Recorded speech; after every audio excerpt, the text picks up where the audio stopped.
मेरे बच्चों नमस्कार। आज मैं आपको कबीर की साखियाँ समझाऊंगी। सबसे पहले मैं आपको कबीर का परिचय कराती हूँ। ठीक है।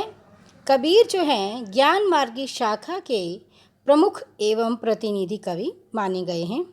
इनका जन्म जो है 1398 में काशी में हुआ है। ये बिल्कुल सत्यता नहीं है, वैसे ही लोगों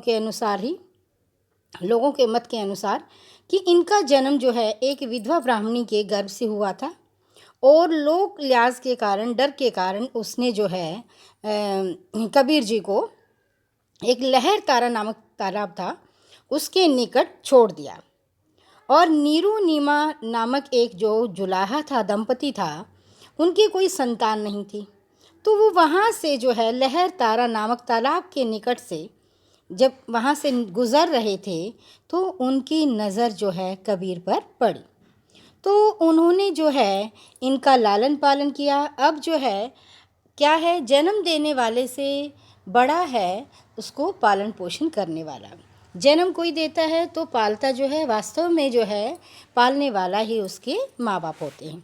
इस प्रकार जो है कबीर जी जो है हिंदू और मुसलमान दोनों के संस्कारों से परेशान थे, क्योंकि वो लोग जो है बहुत ही रूढ़िवादी विचारों के थे और इनके अंदर जन्म से जो पैदाइश वो थे तो वो इनके अंदर, क्योंकि पैदा हिंदू के घर में हुए, विधवा ब्राह्मणी जो है हिंदू थी और लालन पालन जो है मुस्लिम परिवार में हुआ, तो इनके जीवन में जो है दोनों धर्मों का तालमेल बना हुआ रहा और इनके जीवन काल में दोनों ही धर्म इन्होंने बराबर से स्वीकार किए हैं।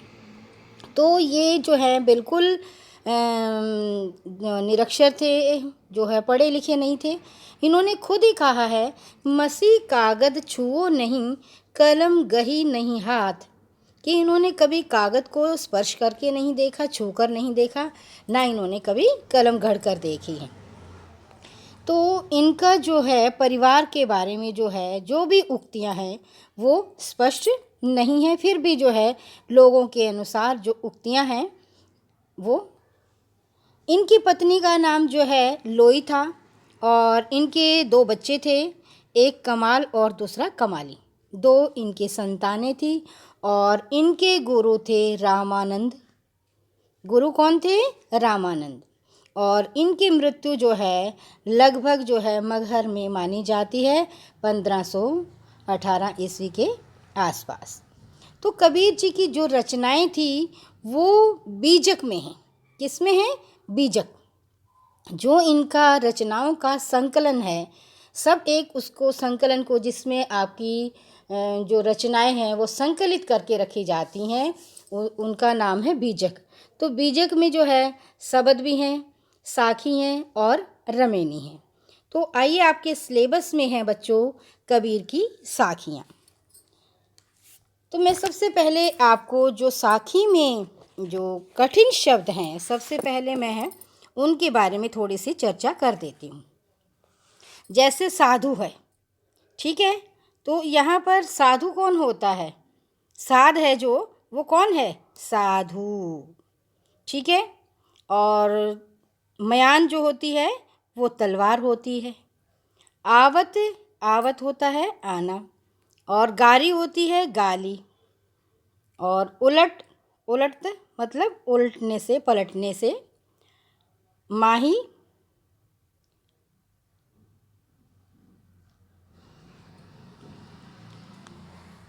मैं या मेरे भीतर, मनुओ मन। तो ऐसे ही इनकी जो है, सबसे पहले मैं आज आपको ये 3 जो है वो दोहे पढ़ाऊंगी। तो इन दोहों में जो है सबसे पहले मैं बताती हूँ कि आपको साखी क्या होता है। क्या सबसे पहले मैं क्या बताना चाह रही हूँ आपको? साखी, कबीर की साखियाँ। क्या है कबीर की साखियाँ? साखी शब्द का अर्थ है साक्षात। कबीर की जो दोहे हैं ये साखियाँ जो हैं वो दोहा छंद में प्रस्तुत हैं। किस में प्रस्तुत हैं? दोहा छंद में। तो सीख जो है इनकी, जो भी इन्होंने शिक्षा साक्षात देखा उसी को इन्होंने अपने काव्य में उसको रच डाला। पहला है जो दोहा है, इनकी साखी है, जाति न पूछो साध की, पूछ लीजिए ज्ञान। क्या कहा कि हमें जो साध होता है, साधु होता है, उसे हमें जो है, उससे हमें आपने उसका ज्ञान, उसकी जाति नहीं पूछनी चाहिए, उसके ज्ञान के मूल्य को जानना चाहिए कि उसके पास कितना ज्ञान है। और क्या कहा, मोल करो तलवार का, पड़ा रहन दो म्यान। कि आपको किसका मोल करना चाहिए, तलवार का, कि वो कितनी धार वाली है, कितनी तेज़ है, कितनी अच्छी है, उसका आपको मोल करना चाहिए। जो म्यान बाहर का कवर है उसे आपको नहीं कुछ लेना देना, वो कितना सुंदर है या असुंदर है, उससे कुछ लेना देना नहीं है। मेन क्या है, तलवार का। इस दोहे में हमारे संत जो है कबीर जी ने क्या कहा है, इसमें इन्होंने ज्ञान के महत्व को बताया है। क्या कहा, पूछ लीजिए ज्ञान। किसके महत्व के बारे में बताया है, ज्ञान के महत्व के बारे में। इन्होंने जाति को महत्व नहीं दिया, जाति को नकारा है। लेकिन आजकल हम क्या है, हम जाति को प्रधान मानते हैं और ज्ञान को हम कम तूल देते हैं। ज्ञान को कम, सबसे पहले हम पूछते हैं किस जात के, कौन जात। तो यहाँ पर कबीर जी जो कहते हैं कि साधु का महत्व किससे होता है, ज्ञान से होता है। इसलिए हमें कभी भी किसी साधु की, किसी भी ज्ञानी की जात को नहीं पूछना चाहिए, अर्थात किसी भी गुरु के ज्ञान को हमें देखना चाहिए, उसकी जात से हमें कोई लेना देना नहीं है। चाहे वो किसी भी जात से है, चाहे ऊंची जात है, चाहे निम्न जात है, जात से उसका कोई लेना देना नहीं है। मेन लेना देना किससे है, ज्ञान से। अगर पूछना है तो हमें क्या पूछना चाहिए, क्या जानकारी चाहिए, हमें उनके ज्ञान की जानकारी चाहिए। कि ये जो साधु है, संत है, आजकल आप लोगों ने देखा होगा, साधु नाम साधु, और पता नहीं वो कैसे कैसे काले काले धंधे करते हैं। अगर मोल करना है, अब देखिए दूसरी लाइन में क्या कहा, मोल करो तलवार का, पड़ा रहन दो म्यान। कि आपको किसका मोल करना है, सिर्फ आपको तलवार का मोल करना है कि तलवार कैसी है, धार वाली है या वो जंग लगी पड़ी है। कि मेन मोल किसका है, तलवार का। म्यान का मोल करने से कोई लाभ नहीं, कोई औचित्य नहीं। सज्जनों का भी जो है किससे महत्व होता है, ज्ञान से। जाति बड़ी होने से हमें कोई फर्क नहीं पड़ता, हमें सिर्फ उसके किसको जानना चाहिए, ज्ञान को। चलिए दूसरा पढ़ते हैं। अब क्या कहा कबीर ने, आवत गारी एक, उलट होई अनेक। कि गाली जब कोई हमारे को देता है, हमारे पास आने पर वो गाली क्या हो जाती है, एक ही रहती है, और जैसे ही हम उलटते हैं, पलटते हैं, वो अनेक हो जाती है। जैसे हमें किसी ने गाली दी तो वो एक ही रही, हमने उसे सुना तो हमारे पास वो गाली सिर्फ एक ही रही।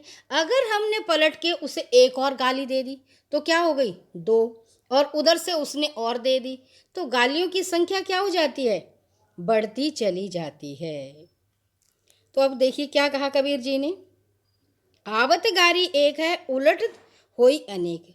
पलटने पर बहुत सारी हो जाती है। कहे कबीर नहीं उलट ये। कबीर जी कहते हैं कि अगर किसी ने हमें अपशब्द बोल दिया, बुरा शब्द बोल दिया, तो हमें उसे पलटने की आवश्यकता नहीं है। वही एक की एक, क्योंकि वो एक की एक ही रह जाएगी। गाली समझ गए, गाली आवताना, उलट पलटना, उल्टी है उसको पलटना नहीं है, उल्टा करना नहीं है, वो एक की एक रह जाती है। इस साखी में कबीर जी ने दुर्वचन, कैसे, जो लोग बुरी बातें बोलते हैं, गंदे शब्द बोलते हैं, गंदी गालियाँ देते हैं, अर्थात दुर्वचन, बुरे वचन, बुरे कथन बोलने का विरोध किया है। इस साखी में क्या सिखाया है, क्या ज्ञान दिया है कबीर ने हमें, कि हमें जो है दुर्वचन नहीं बोलने चाहिए, उनका हमें विरोध करना चाहिए। कबीर जी कहते जैसे हमें कोई भी गाली देता है तो वो गाली जो है एक ही रहती है। जब हम पलट के नहीं उसको कहते, अगर हम पलट देते हैं तो गाली की संख्या जो है वो एक की अनेक हो जाती है। क्योंकि आपने देखा होगा कोई बच्चा आपको गाली देता है तो आप ये नहीं कि चुप रहो, आप क्या करते हो, तुरंत उसको पलटना शुरू कर देते हो। फिर वो बच्चा गाली देता है, फिर आप देते हो, तो बेटा ऐसे क्या होता है कि गाली जो है वो एक नहीं रहती, वो अनेक हो जाती हैं और इस सिलसिले का कोई भी अंत नहीं है। उधर से आप देते रहो, उधर से वो देता रहे, तो गालियों की संख्या कम होने वाली नहीं है। तो एक अगर आप चुप रहते हो, दूसरा बोलने वाला, तो वो गाली क्या है, उसी के पास रहती है, आपके पास नहीं आती। क्यों? आपने उसे स्वीकारा ही नहीं है। अगर आप स्वीकार लेते हो तो आप गाली देना शुरू कर देते हो। तो इसलिए अगर कोई आपको अपशब्द बोल रहा है, बुरे शब्द बोल रहा है, दुर्वचन बोल रहा है, तो आपको उसे स्वीकारना ही नहीं है। अगर आपने स्वीकारा तो वो गाली आपके पास आ गई, तो इसलिए वो गाली जो है उसी के पास रहने दो। कबीर जी कहते हैं कि यदि हम जो है गाली को पलटेंगे नहीं, उसका जवाब नहीं देंगे, तो वो गाली सिर्फ एक ही बनी रहेगी। और यही हमारे अपने विचार होने चाहिए और यही कबीर जी हमें सिखाना चाह रहे हैं। ठीक है बच्चों, ये भी आपको दूसरा जो है कबीर की साखी अच्छे से समझ में आ गई होगी। अब हम करते हैं आज तीसरी साखी। अब क्या कहा इन्होंने, कबीर जी ने, माला तो, माला मतलब जो माला जपने वाली होती है, पहनने वाली होती है। ठीक है, आपने देखा होगा जो लोग माला जपते हैं उसके अंदर जो है एक माला पहनने वाली होती है और एक माला होती है जपने वाली। ठीक है, माला की आपने देखा होगा दो तरह की मालाएं होती हैं। जो संत लोग होते हैं तो वो हमेशा वो जपने वाली रुद्राक्ष की, चंदन आदि की माला जपते हैं, और जो पहनने वाली है वो तरह तरह की मालाएं होती हैं। तो यहाँ पर कबीर ने कहा है, कर मतलब हाथ, कर का मतलब हाथ, फिरे फिरना, माला तो कर में फिरे। आप माला आपने देखी है तो हाथ में फिरती है, आपने देखा होगा हाथ में लेते हैं लोग और अंगूठे से उंगली के ऊपर ऐसे फेरते रहते हैं मन की। जी भी मतलब जीवा, जीभ, फिरे मुख माही, किस में घूमती है, मुख में। आपने जीभ को देखा होगा, जो हम बोलते हैं, उच्चारण करते हैं किसके द्वारा, जिह्वा के द्वारा। तो जीभ जो है वो मुख के अंदर ही घूमती रहती है और बोलती रहती है। अभी हम जो बोल रहे हैं, उच्चारण कर रहे हैं, तो ये किसका काम है, कौन कर रही है, जिह्वा कर रही है। अब देखिए कबीर ने कितनी बड़ी बात कही, कितनी अच्छी बात कही है कबीर जी ने। मनुआ, मनुआ मतलब मन, मनवा मतलब मन, और दसू, दसू मतलब 10, दिशी दिशाएं फिरे। हमारा मन इतना चंचल है, माला तो सिर्फ हाथ में फेरती है और जिह्वा मुख के अंदर, और हमारा मन इतना चंचल है कि वो 10 दिशाओं में फिरता रहता है। यह तो सुमिरन नहीं, ये भगवान का सुमिरन नहीं है। यहाँ पर कबीर जी ने क्या कहा, किस पर बल दिया है, सुमिरन मतलब प्रभु का नाम सुमिरन करना।